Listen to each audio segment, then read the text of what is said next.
City is stunned by the sudden rollout of Rook Unlimited's most fantastic device ever. The Smart Mark. Throw your other devices away, because the Smart Mark is more than just a phone. It's part of you. Use it as cash. Book your travel. And even shoot video. Distribution points are all over the city. And don't let the lines discourage you. The Rook Unlimited Smart Mark is worth the wait. I never realized how wonderful technology could make me feel. The Smart Mark has brought order to my life. And the best part? It's absolutely free. A gift of thanks to our city from Rook Unlimited. 23% of the population has been given the Smart Mark, number 1. Time to test our system, number 6. The Flex Fighters are out there somewhere. Teaming up with Jonathan Rook. Let's put our new recruits to work, subtly. I vowed to make it all change. To make it all better. All these years working in secret. Rising up the ranks of the tech men. It was all leading to this day. Order has finally been established in Charter City. No child will have to fear for their safety again. The people owe you the greatest of debts, number 1, for liberating them from the chaos of their lives. You call yourself a man of science. World order is our destiny.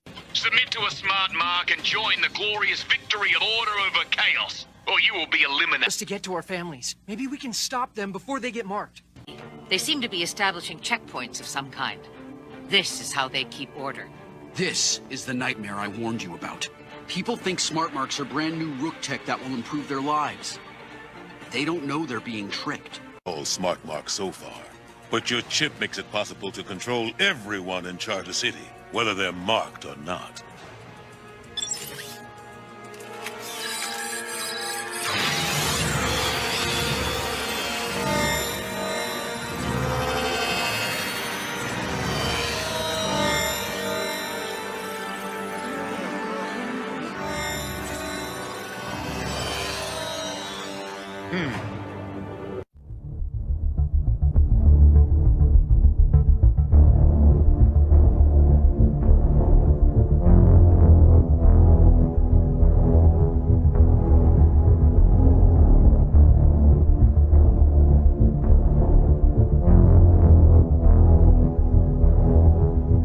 Looks like a 5G tower right there.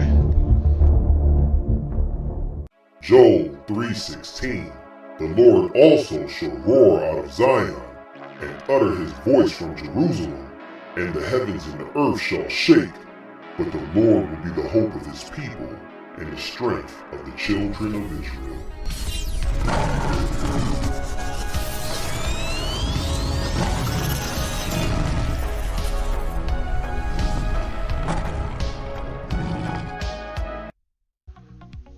Shalom, brothers and sisters. It's your boy Ahch Dawid here with a quick breakdown, quick lesson in reference to Revelation chapter 13, which is pretty important considering the times that we are approaching, right? So when you think about all the things we've been through in the past few years, right? People are becoming germaphobes, right? Put 2 and 2 together here. People don't want to touch money, right? People don't want to touch stuff. So what that shows is that, you know, we getting rid of an old era and we're approaching a new era where people aren't going to have to touch things like that, and we're becoming more so digital rather than dealing with hands-on cash and stuff like that. So I'm gonna break down Revelation chapter 13 that has to deal with the MOTB. And for those that don't know what the MOTB means, it means this. It means the M stands for this, right? And the O, T, B. So that's what it means. It means, right? That's what it is. So I'm gonna break these down real quick. All right, this is Revelation 13:11. And I beheld another beast coming up out of the earth, and he had 2 horns like a lamb. The 2 horns represent 2 people in position of power. The horns is power. 2 horns, two people in a position of power, like a lamb. So he's coming as like he's an angel per se, right? Like he's innocent, but he spoke as a dragon. I mean, he's actually he's really a beast, right? Trying to disguise himself as a lamb. Verse 12, and he exercises all the power of the first beast before him, and he causes the earth and them which dwell therein to worship the first beast, whose deadly wound was healed. So this first beast is talking about the Roman Empire. When Esau, you know, he was in rulership as the Romans, and they got cut down, right? And they rose back up as this country that we're in now, right? That's why they still have the eagle logo and all those similarities for, you know, the government and stuff like that, senators, and it's the same as Rome. There's nothing new under the sun, right? So it says whose deadly wound was healed. So the Romans basically got healed, and they came back as this place called the United Snakes, right? Verse 13, and he doeth great wonders, so that he make fire come down from heaven on earth in the sight of men.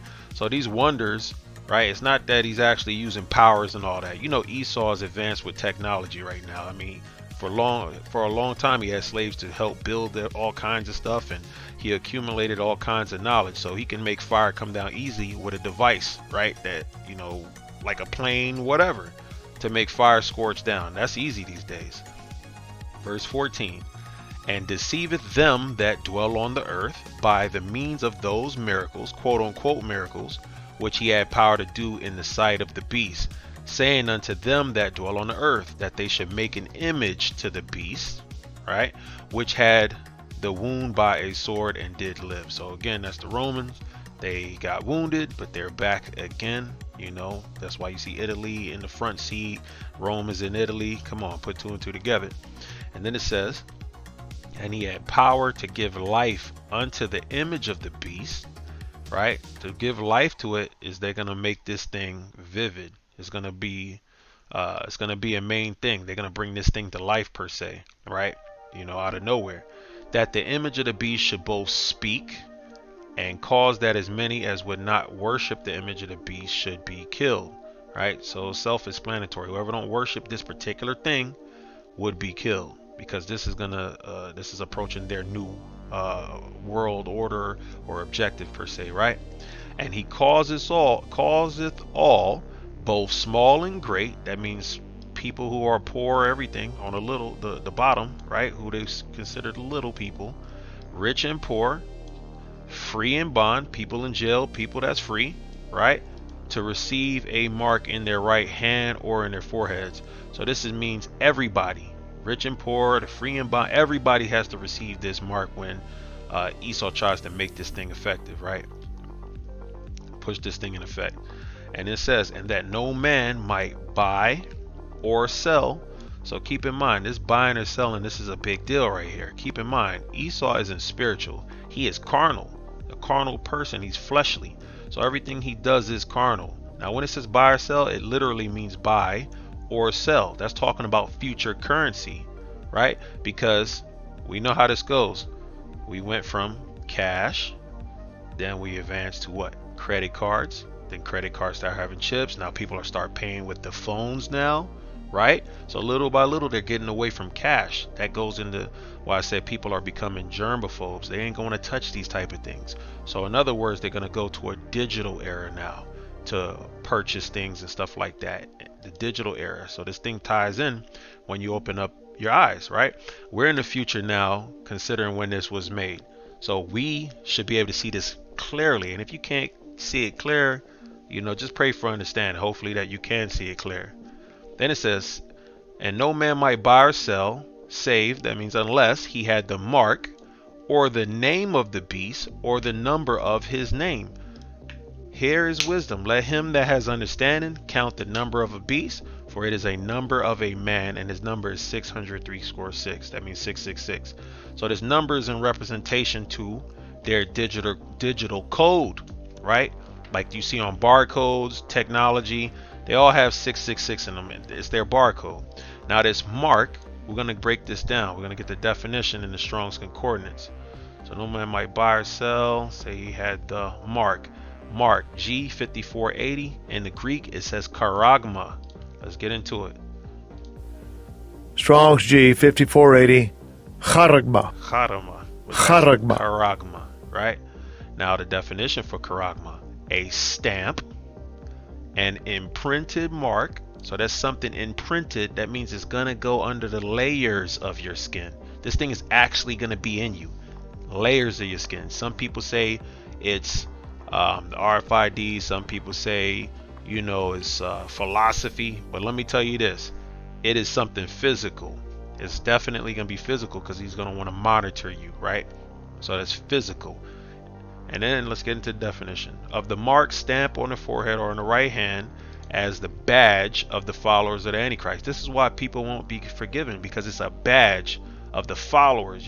You're pledging allegiance to this beast, this filthy animal. You filthy animal. Then it says the mark branded. You know what branded is? It's a stamp burned in people's skin, right? But this is branded.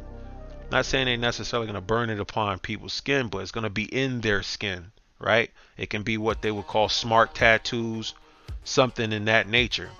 Okay, branded upon horses. Thing carved, that sounds physical to me. Sculpture, graven work. What is graven? When you carve, right? Of idolatrous images, right? We know it's idolatry. Whoever receives this mark, it's clearly idolatry. Now, again, you know the era where we're in right now. So this is why these things came to pass, so it can lead up to this right here.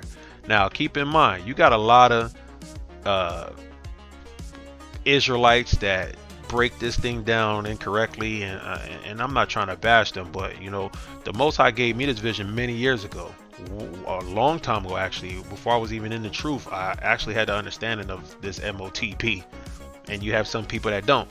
Some people say it's philosophy, some people say it's Christianity, some people say it's stuff like that, right? It's the beliefs. That's incorrect, man. Let me tell you why. We all at one point, right, most of us were considered Christians, right? We were part of these philosophies. We served false gods unknowingly, right? But the Most High woke us up into the truth, and we put away that filth. Now, if this mark of the beast was Christianity, that means we all shouldn't be forgiven based on what the scriptures say. That means we all should be doomed, right? Let's go to Revelation chapter 14, verse 9. See, we supposed to be doomed if it was Christianity, because a lot of y'all were Christians already. So we know it damn sure can't be Christianity. Revelation 14:9. Let's read. And the third angel followed them, saying with a loud voice, if any man worship the beast and his image, and receive his mark in his forehead or in his hand, the same shall drink of the wine of the wrath of Yahweh, which is poured out without mixture. That means it's pure. It's going to be serious wrath into the cup of his indignation, righteous anger. And he shall be tormented. These are the ones who took this mark. He shall be tormented with fire and brimstone in the presence of the holy angels and in the presence of the Lamb. The Lamb is Yahushua, right? Verse 11. And the smoke of their torment ascendeth up forever and ever, and they have no rest day nor night who worship the beast and his image. That means forever, forever and ever. This is a eternal thing right here, right? They ain't gonna have any rest day or night who worship the beast and his image, and whosoever receiveth the mark of his name. So if you do this, you will not get forgiven. Now, I done seen things, cartoons, and you know, the elites, quote unquote, they try to put out things subliminally, right, of smart tattoos and stuff like that. Like, it's something along that line. It's definitely going to be engraved in the person's skin. That way they can't remove it, and that they can follow you, whatever, track you, however they want to do it, right? So Revelation 14:12, here's the patience and faith of the saints. Here are they that keep the commandments of Yahweh and the faith of Yahushua Mashiach. The patience and faith of the saints is the Israelites. Let's pull it real quick. Psalms 148 verse 14. Slovakia. Psalms 148 verse 14.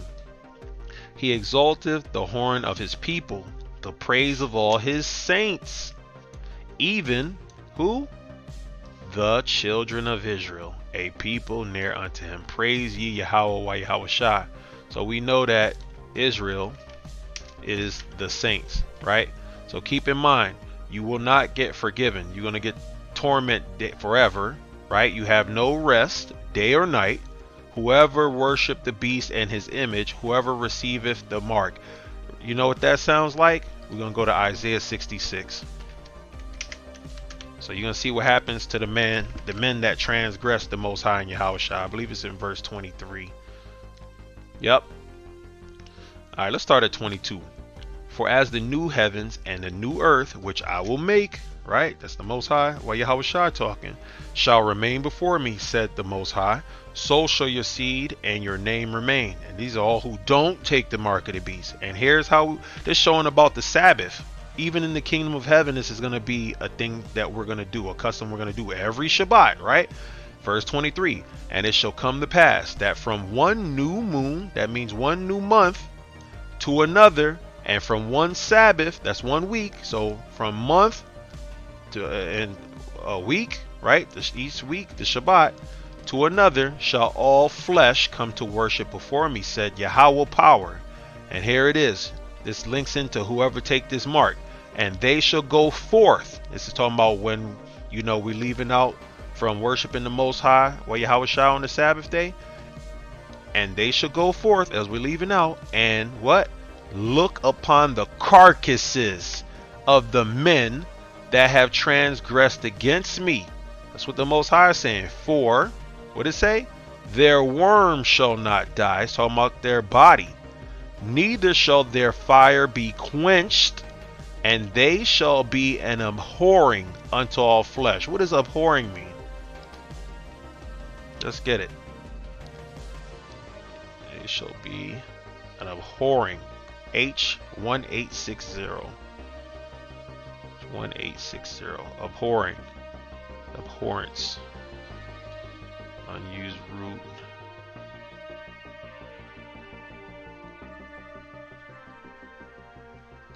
Aversion, abhorrence. Basically, it's going to be treacherous. It's going to look very scary. It's going to be disgusting. You're going to see people burn. That's what it's talking about. Object of aversion, abhorring, contempt. So we're going to see something like that every Shabbat. The men's who went against the Most High, they're going to be tormented with fire. It's sort of like back in the days how kings put their enemies' heads upon those spears, and you had them all around their castle, right? The Most High is going to have a lake of fire with people burning in it for everyone to see, right? That's how he's going to roll with it. And that was a quick hit. It's your boy Ahch Dawid with Awaken Israel. Shalom, brothers and sisters. Don't take that MOTB. Stay away from it. Call hello Yahweh Bashem Yahushai. Shalom. You guys love new tech. You didn't want to get smart marked? No way. That's clearly some shady biz.